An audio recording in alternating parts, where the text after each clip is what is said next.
Hello, everyone, and welcome to episode 111. Yes, 111, 111 of the Hammer Territory podcast.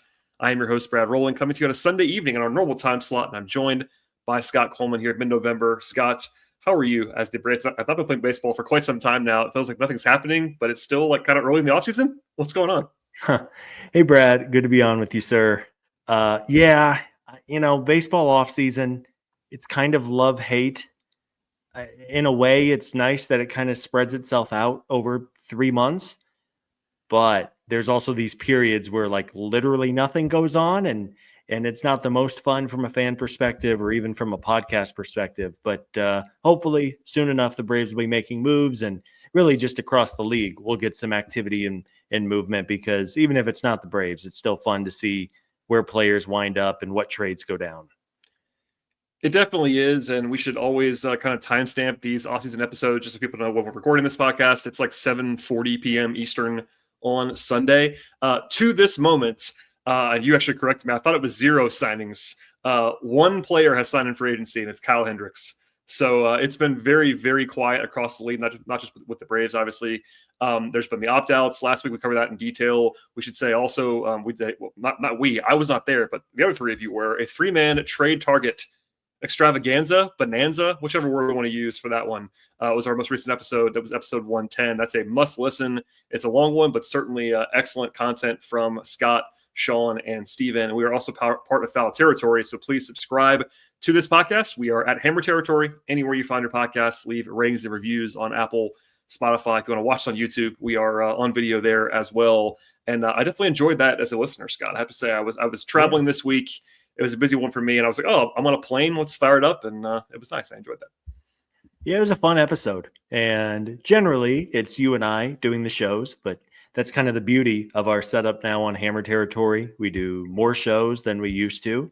And I thought it was a really good discussion. I thought both Sean and Steven brought up some really good trade targets for the Braves. So, yes, if folks missed that, it posted at the end of this week, I guess, at the end of the week, Thursday or Friday. But probably 20, 25 names that we talked about as possible trade targets. The usual suspects. I did my due diligence in saying Sonny Gray's name at least one time in every single show that I do. But even some like way off the radar ideas, like Steven brought up Willie Castro, who is hardly a household name. But as Steven was talking about it, it's like, wow, this makes total sense for the Braves. Maybe they should do this. So yes, please reach out and check out the show if you haven't already. And a big thanks to everybody who responded after we shared the show with our other ideas. And just it's pretty clear that as things stand for the Braves right now, it's going to be a busy offseason ahead, and there are a ton of players they could go after. Yeah, so that was purposeful. We did that trade episode to kind of set the stage on that front. Today, we're going to do some free agent talk. So not going to try to cover every free agent, but we are going to focus on the starting pitching market on this particular episode, which, there's this debate that's already raging about like how badly the Braves need a starting pitcher. I think that will depend heavily on what happens with Max Fried and Charlie Morton, to be honest with you, both of whom are free agents at this very moment. It's been pretty quiet on Max altogether at this point. The projections are out. We will definitely reference, I think, all of them from MLB Trade Rumors, Fangraphs, and also ESPN's Colin McDaniel, a former Braves employee, by the way, notably there. He has projections as well. Max's are kind of all over the place, but he's out there as one of the best free agents on the market. And then, of course, Charlie, it's all quiet on the will he or won't he when it comes to retiring or not. But obviously, we said this on every show basically right now, but those two guys and their paths will help to dictate what's going on with the Braves. If they retain even one of them, the need becomes less to sign someone. But if they lose both of them, it becomes a pretty glaring spot where they have to get somebody. I think does that sound logical to you?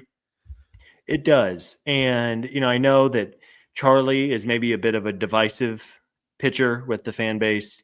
And, Max, we know just how good and how consistent Max Fried has been really his whole career with the Braves. I am curious. The one thing I'm a little curious to know is, we all kind of assume the Braves are probably on the outside looking in when it comes to Max Fried and his free agency. But I am curious to know just how aggressive Atlanta is going to be with Max. Clearly, he wanted to be a free agent, and that is his right as a player to have 30 teams wine him and dine him and pay him a lot of money potentially But I am curious that once the rumor mill kind of gets going, if we start to hear that the Braves are a little more engaged on Max Fried than maybe what I expected or maybe we as a collective expected, that is interesting to me. And as we're going to talk about tonight, the other domino I'm curious about is, what is the free agent market move like for the starting pitchers? Do the top dogs go first and then kind of leave the second and third tiers for a little bit later? Or is it just kind of a free for all and pitchers sign at the first real contract they get? Because in past winters, some pitchers have been left out in the dirt, on the outside looking in terms of contracts. Maybe they were in the dirt. I don't know. But we'll see what the next few months hold. Yeah, and you're right. It's a market, and that sounds cold and calculated, but that's what it is. I mean, sometimes players and agents hold on for the top guys, sometimes they don't. Right now, we're in the filling out process. I mean, we did say it, but no one of big prominence has signed. No one on any top 50 list has signed, and it's been a week, and it's not been that long. But like the first domino is always interesting, and often in recent years, the Braves have actually moved quickly, and they already kind of have this winter with the trades and all things that they've done so far. But free agency, that domino will drop at some point, whether it's someone like Burnes or Snell or whatever happens there, or maybe somebody lower down the list. But again, the object of today's episode is to kind of glance at the market. We're not going to do 10 minutes on any players individually. It's we'll save that for the Braves sign them, but just want to kind of lay it out there. These are guys who are going to be available from not necessarily top to bottom in order, but certainly in some groupings, and we'll get to as many as we can possibly get to on the show. Beyond Max, the other guys who are kind of at the top tier, and look, we are just PSA right now. We're not saying the Braves are going to sign anybody on this list. Just saying that out loud. And I lead there because Corbin Burnes is the number one guy on most people's lists right now, and he's projected to get like $200 million-ish from every system that I've seen so far. That's a lot of money, and the Braves are probably not going to do that, I wouldn't think, but he is the number one guy. He's been really good for a long time, and it feels like he is leading the market to some degree. So you mentioned off the top, Brad, we're going to consult really 3 different projections for every player: MLB Trade Rumors, Fangraphs, and ESPN. And on some players, there's a decent amount of difference on what kind of contract the player is going to get, whether it be in years or in total dollar amount or in the annual average value. But across the board, Burnes was projected at least 7 years by all 3 services and upwards of $196 million or more. I would love Corbin Burnes in Atlanta. I don't think the Braves are going to entertain a 30-year-old pitcher who is very good, to be clear. But I would be pretty surprised if, as Burnes is reaching the end of the road, I just don't see the Braves really being involved. They might make a phone call, but if he's going to get 7 years and upwards of $200 million, which would be my guess, I'm guessing that Corbin will find employment outside of the state of Georgia. We're on the same page there. I will acknowledge we had before, but the Braves were in on Aaron Nola last year to the end with the Phillies. He did not come to Atlanta, of course.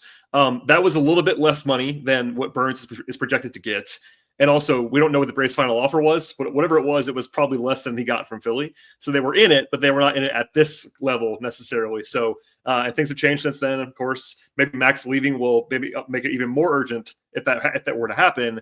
But we agree. I think Burnes is an unlikely scenario. I'm going to throw this next one to you. Blake Snell is the other guy who is in line, it seems like, for a top dollar amount. He is, of course, very, very good. After kind of a rough start last year, he was excellent again. His market seems to be a little bit lower than Burnes' market. He's a little bit older, for instance, a little bit shorter market. But does this one seem plausible to you in a way that might surprise people? With Snell, it's interesting because of all of the starting pitchers on the market, Snell might actually get the highest annual average value of all the pitchers, but he is unlikely to get a mega 7-year deal the way that Burnes and I think Max Fried will ultimately get. Snell, he's 32 years old, so he's a little bit older than Burnes and Fried. And while there's been some odd injury stuff with Snell, especially this past season, I mean, man, he was so good this past year. Coming back from an injury after July 1, Snell led all of Major League Baseball with a 1.23 ERA and a 1.77 FIP across 14 starts. He was basically the only pitcher in baseball who was better than Chris Sale. And we know what Chris Sale did every fifth night on the mound. Yep. And because Snell is not going to get a 7-year deal, presumably, I kind of think the Braves might be interested and involved here. I'm not necessarily coming out and saying on November 10th, as we're recording this, that the Atlanta Braves are going to sign Blake Snell. But I do think because he is, one, going to command a maybe 3 or 4 year deal. And we know the Braves have some money freed up with Charlie Morton and Max Fried currently departing. I wouldn't be shocked if maybe we hear, whether he signs with Atlanta or not, that the Braves were involved with Snell, and see if they at least maybe get down the road a bit in negotiations. I could be way off there, but he just feels like an arm Atlanta would want to target, especially the way that he pitched down the stretch and the fact that he is a lefty. I don't know if the Braves want to replace Max Fried with yet another left-handed arm, but it's all things they might consider as they decide who they're going to target for the rotation. I think that all makes sense for sure. And I think of the two of Burnes and Snell, I think Snell is more likely, just for logical reasons, like you said, the short-term deal more than anything. Alex has been loath to give these long free agent deals necessarily. I will also throw a counter, though, at you, which I'm sure some fans are probably yelling at their phones or computers right now, is that Blake Snell is rep by Scott Boras. Yeah. And Scott Boras has not been a huge target for the Braves in recent years. They're not like totally refusing to work with Scott Boras. I'm not saying that. I'm not saying that at all. But they have not been in the Boras business a lot. So that's worth keeping in mind. I don't know if that matters. And by the way, Snell is only back on the market because he signed this kind of pillow contract last year where he was supposed to get this giant payday. It didn't happen. He opted out. Same with Jordan Montgomery. Last winter was a rough one for Scott Boras, by all accounts, including Snell. But now he's on the market again, and I think he's going to get paid. But I don't know if that's going to scare anybody off, but it could be worth noting. Yeah, and it's a good point that to this point, Alex and Scott have not come together really at all on deals. It doesn't mean it can't happen. I mean, Yep. At least publicly, we've never heard there's bad blood or anything like that between the two sides, and it makes sense. Generally, Scott Boras is working the biggest budgets. He does a lot of work with some of the biggest payrolls in the game. The Yankees, the Mets, the Dodgers, the Giants. Maybe not a total disqualifier, but I'm glad you brought that up because it does at least put somewhat of a roadblock on that path to signing him, I guess. So before we get into the other names that are going to command some real money, I would say they're probably less money than Snell and Burnes. There's kind of a wild card, and it's Roki Sasaki, the 23-year-old Japanese starting pitcher. He has insane stuff. I've seen him pitch a few times. It's pretty impressive. But he is actually going to be coming over, but he's not going to be a total bidding war for agent. He's actually subject to the international amateur signing bonus pool rules, so he can't sign a giant deal. It's similar to Ohtani when he came over and he chose the Angels for non-monetary reasons. He just wanted to be with the Angels. That was kind of a surprise, but Ohtani signed for $2.5 million. That's all he got because he couldn't get more than that. That was kind of, it's limited to what you can offer him. So Sasaki is a guy that obviously the Braves, I have to think, will at least call and say, and at least pitch and try to get him, because every team in the league should try to get him at the price that he's going to be there available for. But there's no link that I've seen so far. You've got to call him. I'm not sure what else there is to add other than I kind of doubt it based on all of the insiders that I've seen write the stuff up about Sasaki this week. No one, and I checked. I did some control F on this to try to find some Braves stuff, Scott. No one was mentioning the Braves at all. So I just want to make sure we covered this because he's very interesting and very good. And if he was a free agent, well, he is a free agent. If he was a uncapped free agent, it would be a little bit more interesting. But on the flip side, if you can get him for this price, it's the biggest home run imaginable. Yeah. Yeah. I'll give you my next paycheck if Sasaki doesn't sign with, I'm going to say, one of three teams: the Dodgers, the Giants, the Mariners. Those are all West Coast teams. Those are all teams that presumably I think the market would be a fit that he would be interested in. If he's interested in Atlanta and wants to come pitch for the Braves, sign me up. I will personally drive him to and from the airport. But unfortunately, I don't think the Braves are going to have a great chance here. But hey, I guess stranger things have happened. Maybe. Yeah, I mean, Probably I've not. seen, yeah, I've seen I'm actually, I think this is Mark Feinsand from MLB.com that I'm reading this right now as we're talking. He mentions a bunch of teams, none of which are the Braves.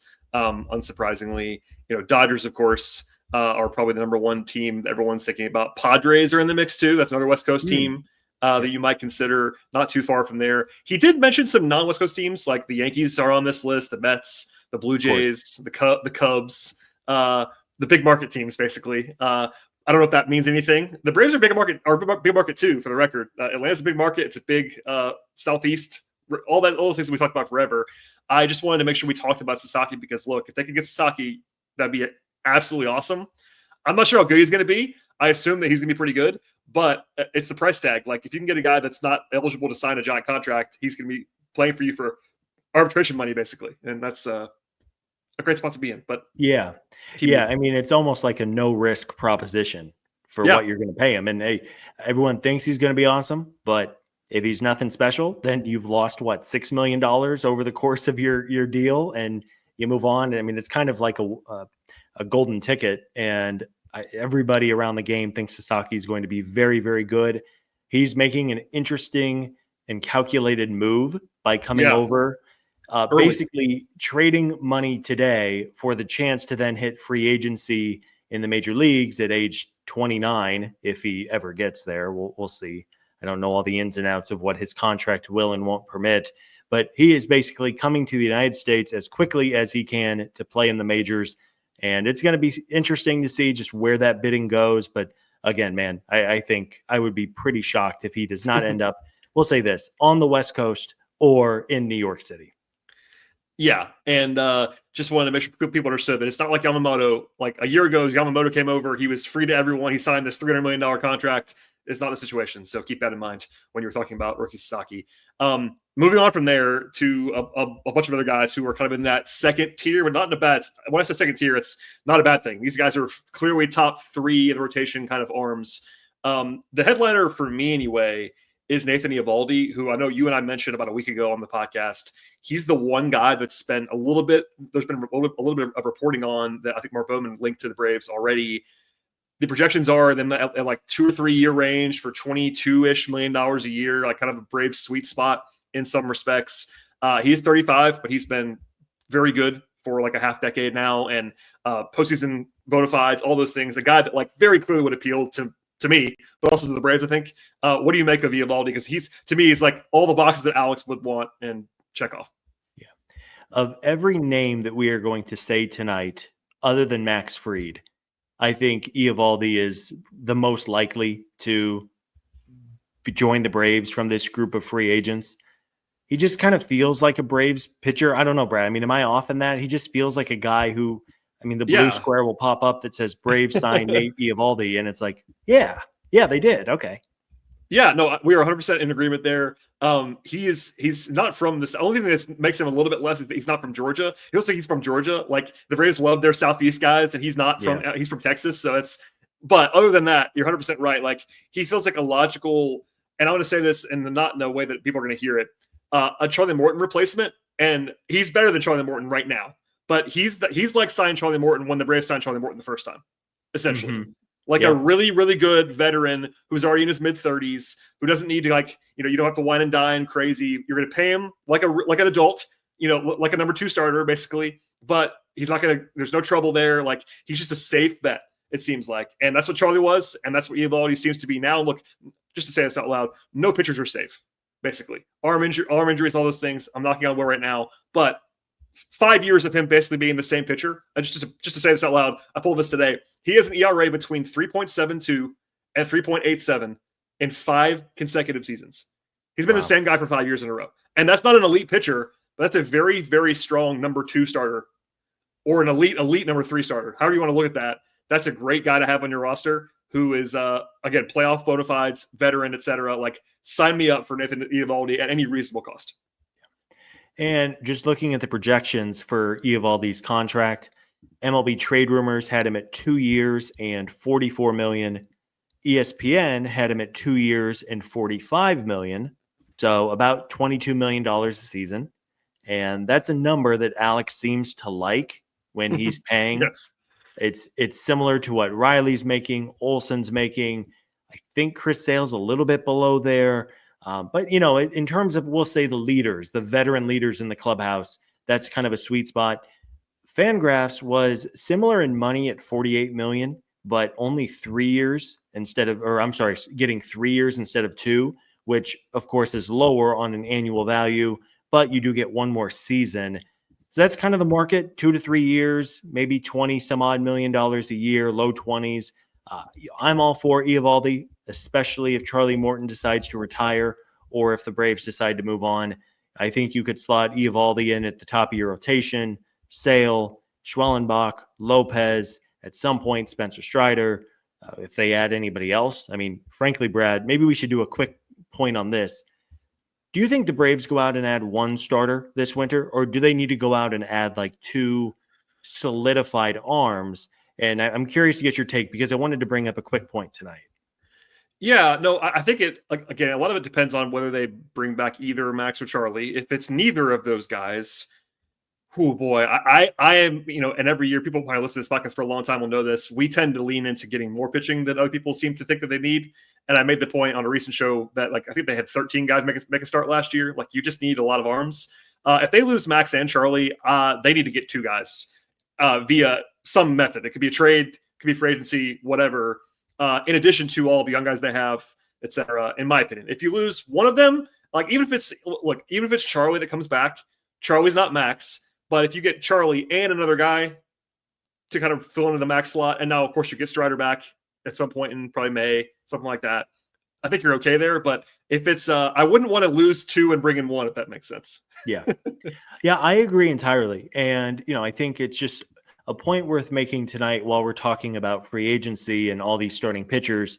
Again, if Chris Sale is healthy, and by all accounts, he's healthy going into the offseason, but we just saw that Chris Sale at every given turn this past season for 6 months, the Braves always tried to give Sale an extra day of rest to keep him fresh. Workload concerns, I think, is fair to say, or at least have in mind for Schwellenbach and Lopez. And even if the Braves go out and sign Eovaldi, okay, sure, if those 4 are healthy, you feel really good. But then, you're putting a lot of eggs that Spencer Strider is going to come back and be awesome right away. And if he's not, or if he gets hurt again, God forbid, or even just has some normal soreness and maybe isn't ready to go full speed for a while, suddenly Griffin Canning, Bryce Elder, hopefully AJ Smith-Shawver can take a step forward, but he really didn't look big league ready this past season. Things can get ugly in a hurry for your rotation. And then, God forbid, an injury happened to Sale or Schwellenbach or Lopez or even Eovaldi or whoever it is they sign. I think that we're making the case that they need to go out and add 2 starting pitchers of some kind this winter to replace Fried and Morton. It may not be 2 super top end starters, aces, but I think you said it well a moment ago. You can never have too much starting pitching, and it's amazing how fast pitching depth can vanish over a 6-month, 162 game season. And one more thing on that before we move on. I do think that if you lose, especially Max, they got to bring in somebody that is a top 3 in the rotation kind of level pitcher, in my opinion. Yeah. Probably not going to look. Nathan Eovaldi is not as good as Max Fried. I want to say that out loud. He's not. But I think that kind of level guy, if you lose Max and Charlie, but especially if you lose Max in general, it would be good to have at least one of the guys you bring in be a little bit safer, a little bit more high level, rather than 2 of the names that we're going to talk about at the end of the podcast that are interesting enough guys who are rotation pieces, but are 4th, 5th starters. I think you got to add a real guy, in my opinion, if you lose Max and Charlie. That's my baseline. If they don't, it doesn't mean the sky's falling, but that's what I'd be trying to do if I was Alex. I'm sure he'd probably be trying to do that. And by the way, part of the reason why we're doing this episode is to kind of cast a wide net, get through a lot of names. We're not going to spend that much time on every single person, but try to give you an idea of who's available, at what level they're available, et cetera, et cetera. I do want to keep going here. There's 3 or 4 guys in the kind of tier that's maybe around where Eovaldi is in money, in no particular order. Sean Manaea, Jack Flaherty, Luis Severino, and Yusei Kikuchi are all projected to get 15 to 20 million a year, basically, in all of these projections, or with some of these projections for multi-year contracts. different pitchers for sure, but all kind of interesting guys. Like some of them have qualifying offers to deal with. Manaea and Severino have qualifying offers. Flaherty does not, and that's maybe why Flaherty has the highest projection that I've seen of all these guys. But Kikuchi is a little bit older. Like there's an interesting range here, Scott. Without having going to like crazy depth on all of these guys, do you like any of these guys more than the others? Are you interested in any of these pitchers? So for a little context, quickly, Sean Manaea, between the three projection services for his salary, probably looking at a deal for about 3 years and $60 million. Jack Flaherty is probably looking at a 5-year deal for maybe $110 million. And Luis Severino is looking at a deal for 3 years and maybe $50 to $60 million. At those asking prices, I'm not really interested in any of those three. How do you feel, Brad? Do any of these three scream Alex Anthopoulos to you? I think if at the prices that you just listed, I think the only guy that I would maybe want is Manaea, and only for 3 years. Like ESPN has Manaea getting 4 years and 80 something million. I would not do that. But let's just say, for instance, Fangraphs has 3 for 57 for Manaea. I'm not like in love with that. I'm not going to fall over myself trying to do that. But if they sign that contract tomorrow, 360 for Sean Manaea, I'd be like, I get that. Like he's a veteran. He showed some change. We're not going crazy deep on this. He showed some changes to his pitch mix this year that looked like it was kind of interesting. Maybe a little bit of luck there too. But I've always kind of liked him. Severino is interesting because he's had tons of injuries and he's kind of a one-year wonder right now. Like he was really bad for a while and then he came back this year, was really good. Flaherty for 5 years is just a no thanks for me. I like Flaherty. He's an interesting pitcher, but 5 years is kind of where, and I think Alex will probably agree with me on that. I don't think Alex is going to do 5 years if I had to guess. But look, honestly, we didn't even talk about Kikuchi yet. I think he's the guy that I might like the best of these four guys at their price tags. And it's that. And by the way, I know this is kind of on brand for me. He's a older, boring pitcher, which is right up my alley, as you know. Yeah, Kikuchi's interesting just from the fact that he just had a career best season at age 33, and his last 2 seasons were quite good. He's basically been a top 25, top 30 starter in the majors the last 2 years. And that's not really a common thing to say for a guy in his early and approaching his mid-30s. So Kikuchi's mildly interesting. He was traded to the Astros mid-season and pitched pretty well for Houston, if I remember right. So I think he's a pitcher who clearly still has something in the tank. Talking about those other three, just to weigh in quickly, I mean, I was pretty surprised that Jack Flaherty was getting 5-year, $115 million projections. I mean, if you're going to play that game, just throw a few extra dollars at Max Fried at that point. Well, yeah, that's kind of, and by the way, they're, of course, same high school. If people don't know that, Max and Jack Flaherty have a relationship dating back years and years and years. But yeah, I'm 100% with you. And he is a high pedigree guy. He's had some ups and downs, let's say, in his career. Like in St. Louis, he was a top 5 Cy Young guy probably 5 years ago and was kind of in the wilderness in 2023 and then was awesome this year. So he timed his free agency quite well. That worked out well for him. He'll get paid as a result. It's a little bit scary to me. But yeah, it's more that it's not because maybe part of this is that I know Alex's history and he does not like to go 5 years on guys like this. But I think maybe the older guys who are not going to cost you as many years appeal to me for that reason. But yeah, 100%. Like if you're going to go 5 for 115, which is the projection on Flaherty, I would much rather have Max for 5 150 or whatever. Like that's just he's a much better pitcher. So yeah, I would agree. So I guess to kind of put a bow on this, we'll call it middle tier of arms.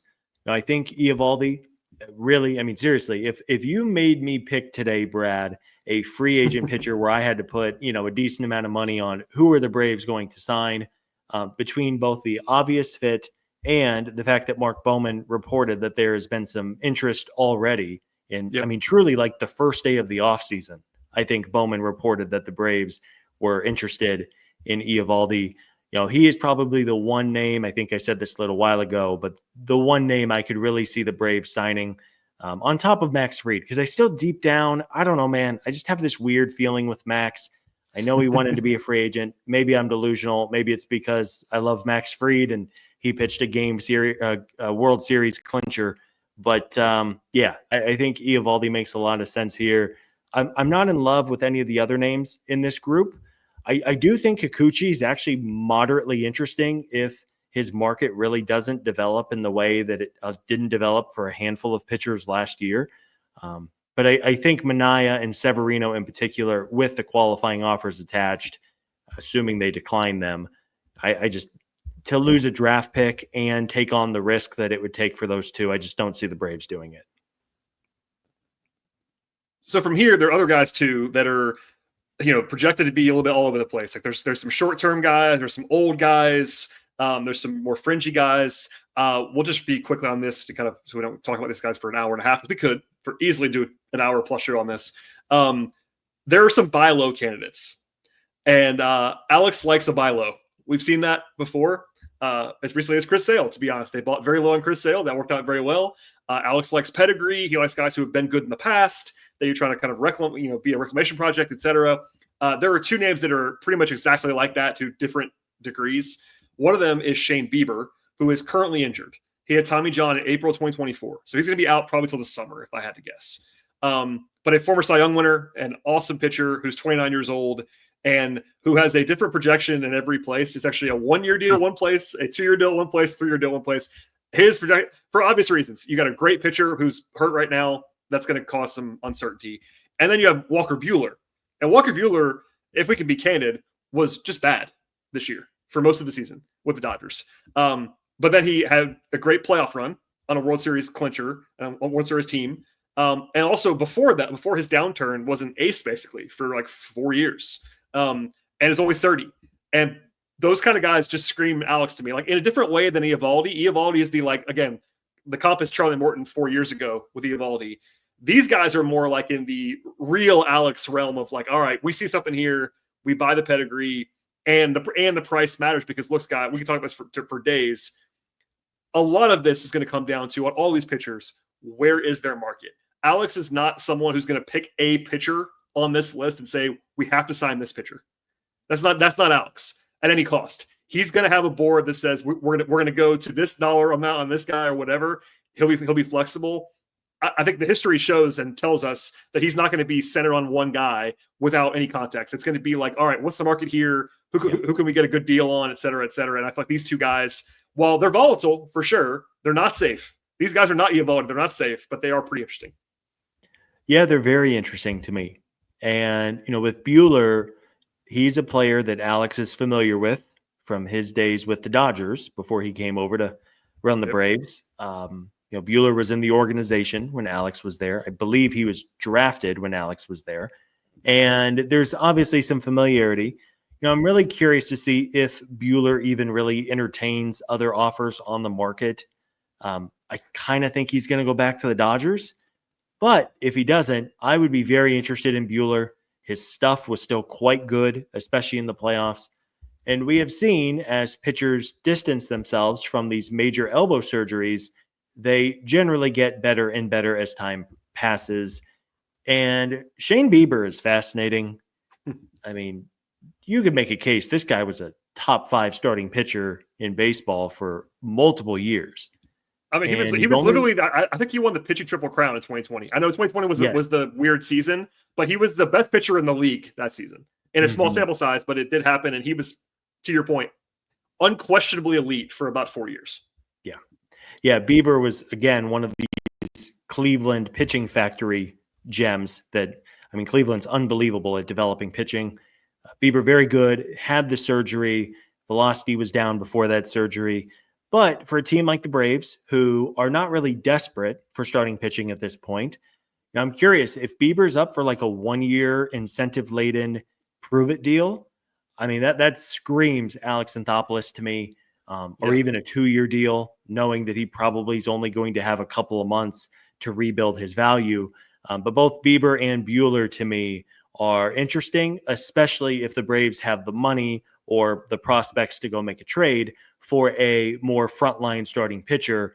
If you can do that and add Bieber or Buehler as just kind of gravy to see what they can do over a season as they are presumably going to get healthier, I'd be all for it, and it does feel very on brand for Alex. Yeah, and I wouldn't go 3 years on either one of these guys, I don't think. ESPN's kind of projections have them going 3 years for both of them. I probably think Alex wouldn't do that unless it was a really favorable scenario there, maybe an option or something like that. We'll see. But just interesting players that are recognizable names and pretty Alex core. This is a mini tier that I just saw your note on our doc and it made me laugh. Two very old guys who are potential like Hall of Famers, basically. Max Scherzer and Justin Verlander are both available on the market. And this is not me saying that the Braves should sign these guys. I just want to they're just on the list. They were both pretty good last year when they pitched, although Verlander was worse than Scherzer. Scherzer was more hurt. They're both old, man. They're Morton's age or older, and that makes them obviously it's going to be a 1-year deal. If anybody give these guys a multi-year deal, they're insane. But are you in or out? And I already saw. I know this. I already know the answer, Scott. But tell the audience what you think about these guys. Yeah. I am capital letters OUT on Scherzer and Verlander. If the Braves are just so determined to have a 40-year-old or 41-year-old in the starting rotation, baby. Go ahead and say it. Let's go ahead. Come on, Scott. Bring back Charlie Morton. Yeah, baby. I'm clipping this. Bring back Charlie Morton. Scott Coleman. It's going to be like there's the teaser for this episode. That's right. It's going to be like when folks find the podcast for the first time. It's going to be like the introductory episode that me saying to bring back Charlie. Bring back Charlie. Yeah, if there's, as we have in all seriousness, I think there is a genuine possibility that the Braves could bring Charlie Morton back if Charlie wants to keep pitching and if he's willing to do it at $10 million, $12 million. I think he brings a stability, which is kind of crazy to say for a guy his age. But if Charlie Morton is your 5th starter next season, I mean, you take that all day long. He's been very durable. His velocity is still fine. He still gets strikeouts. We don't have to beat the Charlie Morton horse anymore. But I am sure that Scherzer and Verlander are going to sign with somebody. But I don't think it's going to be with the Braves. And I think those two obvious Hall of Famers. But I don't think they will be pitching for Atlanta next season. Yeah, I mean, I wanted to include them. I do think that there is a world where I would not hate the Braves signing either one of them to a 1-year deal for whatever it is, 8 million, 10 million, something like that. I don't hate that idea, but your logic makes total sense. Like I would also prefer Charlie. He's already been around. He's been more durable than both of them to this point. He was not as good as these guys when he was at his peak, but that doesn't matter anymore. They're all old now and they are what they are. So I'm not as down on it as you are, because I can see the world where maybe Charlie retires and Max Scherzer was like, I want to have one more run on a contending team. I like the Braves. Let's do it. I wouldn't hate that. I really wouldn't for the right price. Again, 1-year deal, not $20 million. Like I'm talking like 1 year, 8 million, 1 year, 10 million. Sure. Give it a shot. He's a maniac as well. Max Scherzer is like a well-documented maniac competitor, like to a weird degree. Yeah. Max Scherzer is going to pitch until they have to like lock him out of a clubhouse because he's a madman. There you go. So anyway, that's that mini segment. From here, Scott, there's a bunch of guys who we should at least just talk about and name because they are on the top 50 list that I've seen, but like near the bottom, like between 30 and 50 on the free agent lists. And this is in no particular order. I'm just going to name a bunch of guys. We'll come back to a couple of them if you want to.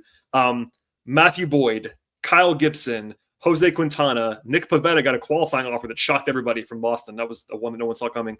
Andrew Heaney, Frankie Montas, Trevor Williams, and Alex Cobb are all available. And then I have my personal favorite, Nick Martinez. I am on the Nick Martinez hive. I don't know why I am. I mean, I do know why, but that was not expected in my mind to be that. But I'm in on Martinez. Is anybody on this list that you actually like? Because I feel like these guys are the how do I put this?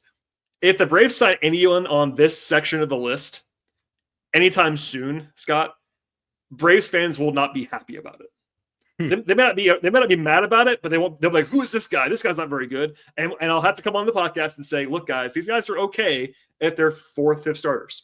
That's what these guys are. All these guys are. Maybe Martinez is better than that, which is why he's number 1 on this list for me. But like, does that make sense to you? Yeah. These guys are like the plug and play option, the less sexy, eat some innings, etc. Yeah, I mean, they do make sense. I think these are arms where the Braves will aim higher.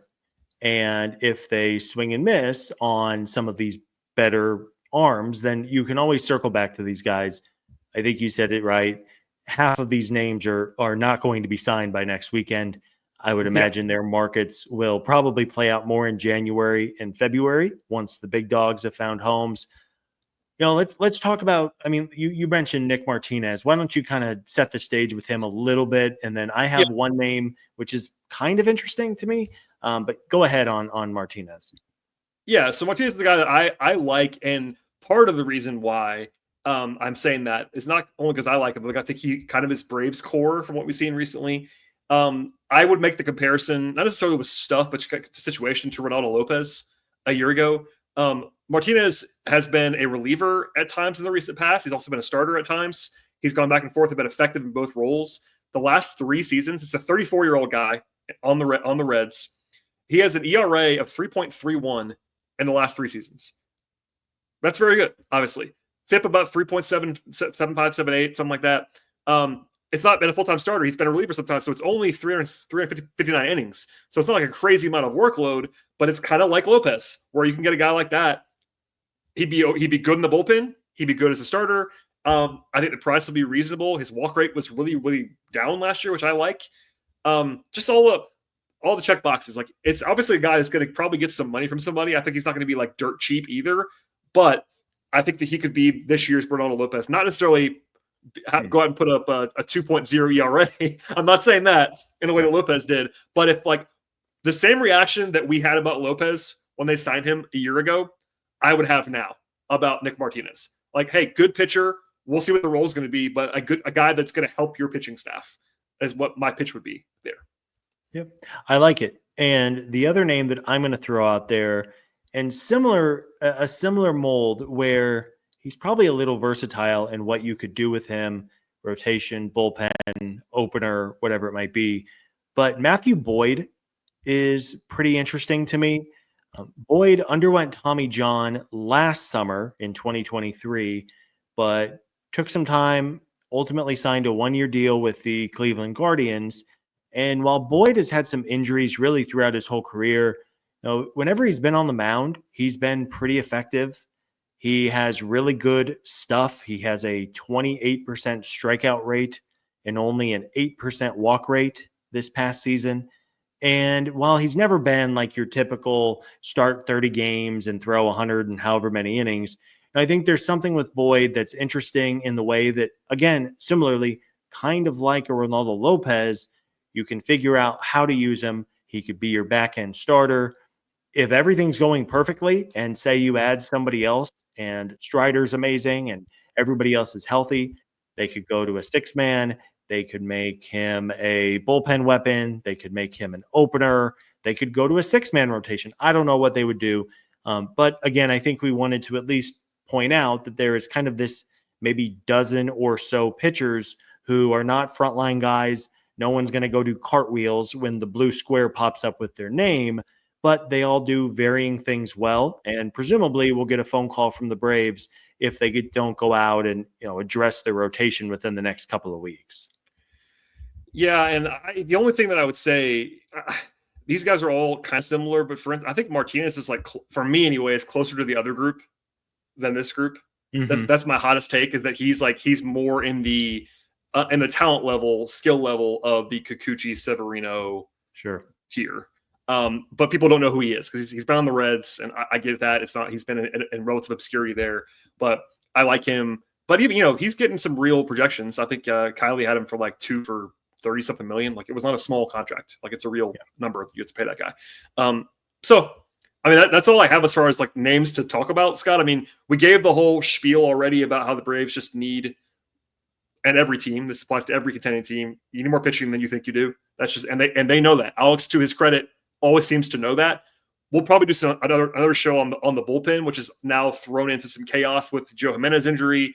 That's a topic for another show that we already talked about a little bit already, but that's going to be, maybe they add proactively in the bullpen again, which is maybe why another guy like Martinez or somebody has some relief experience would be interesting.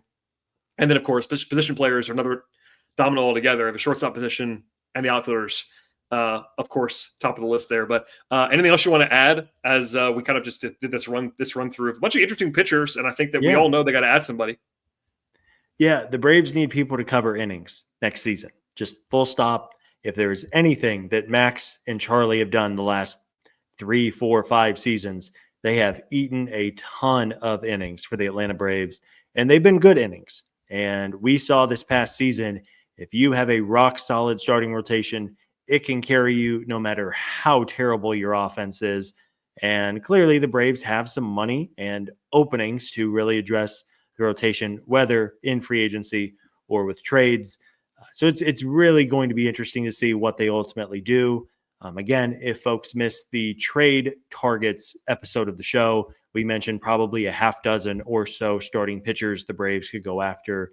Your Sonny Grays, I'm blanking on them because it's been a long day, Brad. But yeah, check out the show and then you'll know exactly who listen to that entire hour. That's a terrible tease. How about that? No, it was great. It was a pro tease. Scott, like I today, and did not enjoy NFL football. Scott's a Colts fan. That was an excruciating performance for the Colts today. Almost as bad as the Falcons losing to the Saints. That was not fun either. So it's been a long day for both of us, Scott. We made it to the end. But we should just cut the show, but not cut the show, and just do a 20-minute vent session. Maybe we'll open up a voicemail hotline so everybody can air their. It was a rough football weekend for I think a lot of our listeners, Brad. Maybe it would be therapeutic just to kind of shout into the void and be angry at football for a long time. Yeah, that's we have a full Southeast footprint. Lots of people that would not be terribly pleased. That's every weekend right now, but certainly Georgia fans not thrilled at the moment. I know we have LSU fan listeners. There's a couple. And of course, my team's not very good this year after winning the championship last year. So all kinds of bad things. But anyway, enough of that, Scott. And one more time, as you just laid out, but people should be listening to the show all season long. We are busy in this space. We've done several episodes already in the last month plus since the Braves were eliminated. And I think they're pretty much all relevant still at this point. Even the ones that were a month ago are still kind of relevant at this stage because there was the reaction episodes to the Soler trade, et cetera. Those are still relevant. Nothing's changed since then, for instance. So if you're a new listener, welcome aboard. You have some backlisting if you want to find it. If you want to find some content to listen to, it's available for you. And if you're a recurring listener, thanks for being here as always. Please subscribe to the show anywhere you find podcasts, Apple, Spotify, YouTube. If you want to support the show the most possible, number one, support our sponsors. And then number two, subscribe and listen on audio and video because that really helps us to get that crossover. Scott, anything to plug before we sign off? Nothing to plug, Brad. This was a good show. I'm glad we have you back home now. I know you've been a busy man traveling the world as always. Where in the world is Brad Rowland would be a fun segment to do, but you don't need that. Yeah, big thanks to everybody who has stuck with us through the offseason. Hopefully soon we will have some more reaction shows whenever the Braves do make a deal or 2 or 3. And yeah, hope everybody out there is doing well. And we'll be back with, I think the plan is due now a preview of the hitters and bullpen arms at some point soon on this very feed. And we'll have that soon. Absolutely. Free agency talk for sure. Trade stuff already and more trade stuff in the future. Alex, as you and I both know, Scott, Alex likes to make Monday morning moves. So my guard's always up every Monday morning these days. So that might happen tomorrow. We have no idea what's going to happen in the coming days. So stay tuned. We'll cover it all. We promise you on this podcast. Thanks for listening, everybody. And we'll see you all next time.